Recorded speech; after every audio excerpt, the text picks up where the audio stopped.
Nagaan Waaqayyoo Waaqa jiraataa hunduma keessaniif haa ta'u. Ameen. Egaa guyyaa har'aatiin san eegee kana walii wajjiniin waaqeffannaa. Guyyaan irraa guyyaa sanbataadha, guyyaa waaqeffannaadha jechuudha. Hundumti keenya abbaa keenyas ta'e Waaqayyoon hin barbaaddanna. Sabni hundumtuu qixaa jirutti hundumaatti Waaqayyoon barbaaddatu. Yeroo kana nan dubbisa macaafa fakkeenyaa boqonnaa 4:10. Dhaga'ii ilma koo dubbii koo fudhatin baay'ata. Ani karaa ogummaa sin barsiiseera. Daandii qajeelarras si gaggeesseera. Yommuu adeemtu karaan sitti hin dhiphatu, karaa gidduus hin gufattu. Gorsa siif kennametti jabaadhu gad isheen dhiisin. Isheen jireenya kee waan taateef bayeessa godhii eeggadhu. Ameen. Waaqayyoon walii Waaqayyoo danda'aadha. Ameen. Galanni guddaan Waaqayyoof haa ta'u. Waaqayyo galanni siif haa ta'u. Siin eegamne, siin baatamne, siin ceene, siin milkoofne, darbinee fageenye kanan goota raawwataa si haa galatu. Yeroo kana immoo keessituu nama Waaqayyoo wajjin kadhanna. Si Waaqayyoon itti fuunee kadhanna galanni Waaqayyoof haa ta'u. Ameen. Isa nu eegee nu gargaaree haala kam keessattuu nu wajjin ta'e ulfinni fi kabaji gooftaadhaaf haa ta'u. Ameen. Hundumaa waan gootuuf galatoomne. Sagantaa keenya haala gaariin jalqabne haala gaariin xumurre irraatti nu gargaaree ayyaana kee keessa taaneetu. Maqaa Yesuusiin. Ameen. Egaa kallattii kaminuu karaa keessan waaqetti kennadhaan keenya guyyaa har'aa kanumarra jira jechuudha. Torbee dhufus immoo akka namni hundumti keessan ijoollee keessan qabadhaatii gara mana Waaqayyoo koottaa. Maaliif mana Waaqayyoo keessa burqaa gaariitu jira, jireenyatu jira. Jireenya akka jirus immoo beektanii hundumti keessan irratti argamu hin dagatinaa. Iddoo keessanis immoo duwwaa hin godhinaa. Isatti waamamtanii isatti dhuftan immoo jabeessaa eeggadhaa. Isa dhugaa ta'e wajjin adeemaa. Waliin hin borcinaa, waliin hin rukutinaa. Waaqayyo guyyaa deebi'ee dhufu nu gaafachuudhaaf jira. Ameen. Sabni hundumtuu deemuudhaaf sa'aatii kana danda'a. Karaa keessan immoo Waaqayyotti kennadhaa hundumtuu.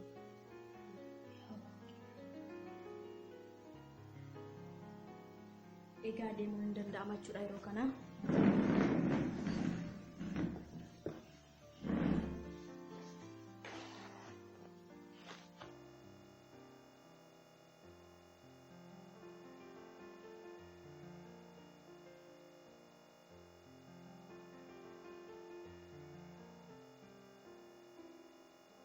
Farammoo mataan koo kun akka malee na dhukkubee raajii fakkeessituutti bilbiladhuu laata.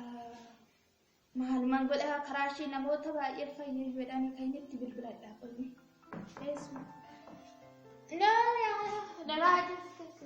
Nagaa isiniif haa ta'u. Nagaa keetii Jirtu. naguma Nagaadha malee. maali otoo si barbaadu na dhikkee Maali nagawame akkan gara mana kee dhufu? maali mataan koo akka malee kun na dhukkubaa ture taa'i mee Maal rakkoo qabalee isiniif kadhanna waa. Ammoo maqaa kootiin hundumatu fayyaa. Na dibee na kaaseera. karaa kee namoota baay'eetu maqaa keetiif fayye jedhaniyyuu. Namoota baay'eetu fayye karaa koo. Maqaa kootiin nama baay'eetu fayye. Karaa raajii fakkeessituu namoota baay'ee fayyanaan jedhanii Raajii fakkeessituudha na dibeera. Ameen siif haa ta'u. Ameen. Ameen. Kadhanna gaamma. Amma gaa Waaqayyo sisin gara harka koo kana laale. Harka koo kana abiddatu jira. Abiddatu jira hin jedhe abiddatu jira. Namni jiru nama si gargaara. Jirti Nama na mootii, gargaara. jirti Naa waami mootii. maqaa. Qohi bilbilee tana waamamee amma dafee tanan. Dafi gaa. Yaal. Eloo mooti. Amma mee dafiiti kottu raajiin mana jira manatti keessummaa seega dafi kottu. Mataa tokko takka malee na dhukkubaa jira. Amma dafi. Yoo keessi baay. Ameen. Ameen. Ooyi asuma taa'ee. Irra jala baas. Ameen. Ameen. Irra jala baas. Ameen. Mee obboleetti ka'iitiin amnaa qabne. Ol ka'i. Afuura hamaatu jira. Hin kuffisaa. Irraa baas. Rabbai. Ameen.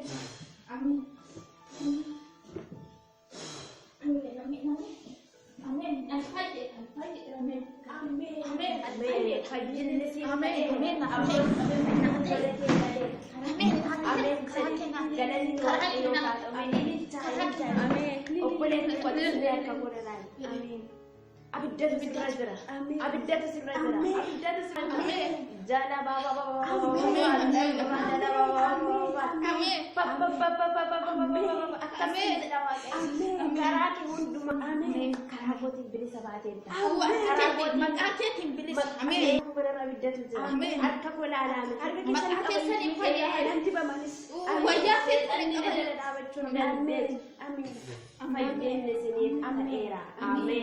Waaqayyo isin haa eebbisu. Waaqayyo immoo ergaa bareedaa nuuf fide. Jennee osuma bilisa baatee jirti. Amma yeroo kana fayyadu. Karaa koo bilisa Akka baatee qaamni sanii fayyade. namoota baay'ee karaa koo fayyaa. Dhageenyaan akka maqaa keessanii fayyadan. Karaa koo Raajii fakkeessutu nuuf Harka ta'ee jira keessatti jedhamee. Ameen. Waaqayyo isin haa eebbisu buna fida egaa. Ameen. Meeda. Akkaawuntiingii nambarii koo qabadhuuti ji'aan Oomaa jaataan naa guuttaa birrii 500 naa kan Oomaa karaa rakkate. koo bilisa baatee Oomaa rakkate. Maqaa keetiin hin fayyi. Maqaa keetiin raajii fakkeessitu. qabadhu. Amma qaban.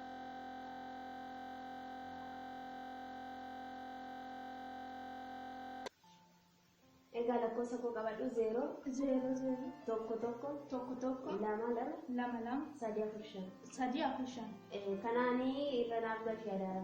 Ishi maarra warra immoo barbaadan kadhannaa akkasumatti fidu. muluu isaanii sii fidanii rakkate. Akka maqaa keetiin akka keetiin. Jallitaa nan kadhadhaa fi fayyinni siif ta'eera jajjabaadhu deebiin immoo sii kadhadhaa homaa rakkinni hin jiru. Maqaa keetiin hin fayyayessu. Maqaa kootiin fayyinni siif ta'eera nagaan tura tolti gaarii.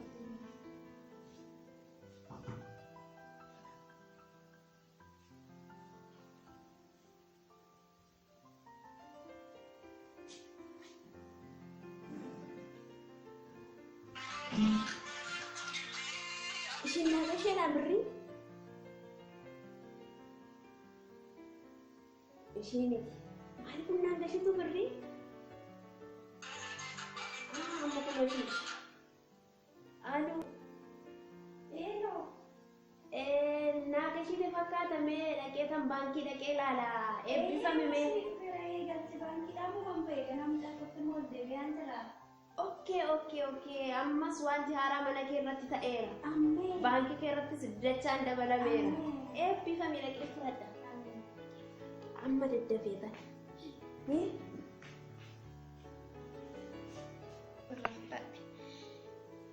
Qomee mootiitiin. Eloo mootii. Oye mama. Mee kottu mee dafiitti. Eeshi dhufee qorshinaan jira. Daddaf kottu. Dhufe.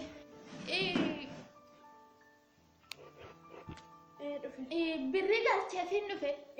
Kanaan dura isin qabatanii turan maqaa isaaniitiin. Maqaa- Ergaanuu dhufee ture. Maqaa isaaniitiin mana keenyatti hunduu goote maqaa isaaniitiin fayyada. Maqaa isaaniitiin maarree afurri waaqayyoollee na argatee kunoon iyyuu boloftaan nan dibama jedhee abdiin qaba. Raajii fakkeessituutiin fayyadame. Isaan fayyine birrii gashiteef birrii gashiteef. Doolara kuma Rakkoon qabu 5,000 immoo nuuf fida 10,000 gashiif maaliif sabiin isaa beekta fayyite anaafu ergaan dhufe hin gammadu. Anu nan gammadatiif fayyada. Warra kaaniitiin dhufu beekta miti. Warra isaaniitiin dhufu warra kaanii oomni feerree akkanatti kunoo nuti bashannanne fayyine Inni jirra waan ta'eef homaa rakkoon qabu immoo lafaan hojii atis immoo damoo saddoo hojjettu illee fideefiti laannaa fi yeroo hundumaa munuufa kadhatan ani kadhatan barbaade beektamti dibamee akkuma namaatti anis nan tajaajila. Ammati immoo kadhadhee waayifaa isaanii irratti guuchisiifiiti kottu kan waa kadhannuunfaa kadhatanii gargaaru. Daataa. Daataa amma guutaa miti qabu. Nan deemaanii guutaa. Guutiifiiti kottu kan. Eeshi bakka immoo bakka manuma turta miti ree. Manumaan tura. Eeshi bakka rakkoon qabu anis nan guutaa feeti immoo osoo turii daataa guutee nuuf. Bakka. Inni fixeera. Jaaltu dhuftee Dhufee bee. noori. Sees geeri. Si yaadeen mun dhufe bee manatti wangeela qo'annaan jiramti ree abbaan hafuuraa keenya nu kenne. Walumaanis qo'anna waaqayyoon immoo nutti dubbataa. Egaa walumaa yookaan waaqa nu dhagaadhee man gara kee dhufe. Sagalee waaqayyoo kana keessas immoo isa qulqulluu kana kan caaleen jiru waan ta'eef waliin wangeelas immoo bananne qo'anna jedhee man dhufe gara kee. Maali yeroo darbe tokko baay'ee na dhukkubeeti. Maal taate?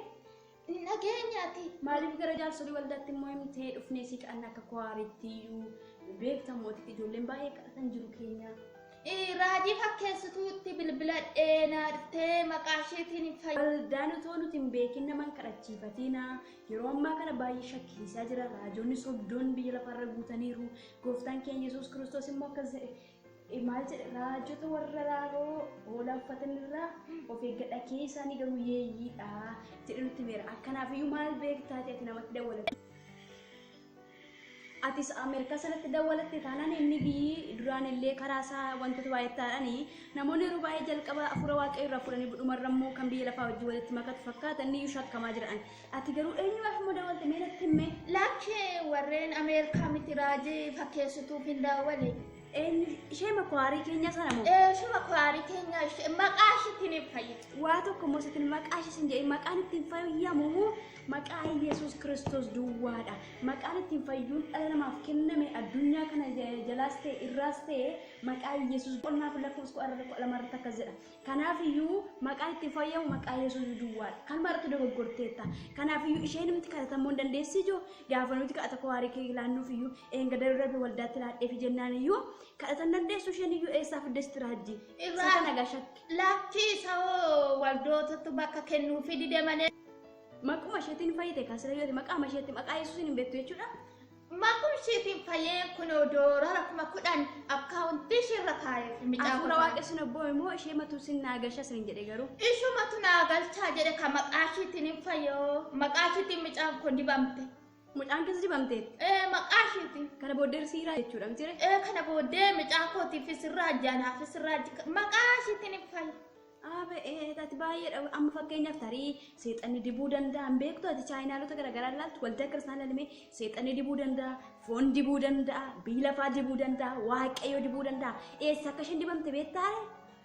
Maqaa isheetiin waa maddi beekaa maal maqaa ishee harka isheetiin harka isheerraa ibiddaan jiran. Erga akkas jettee harka isheerraa ibidda jira miti? Ani kootta malee beekta miti akkanii mucaan qabnu.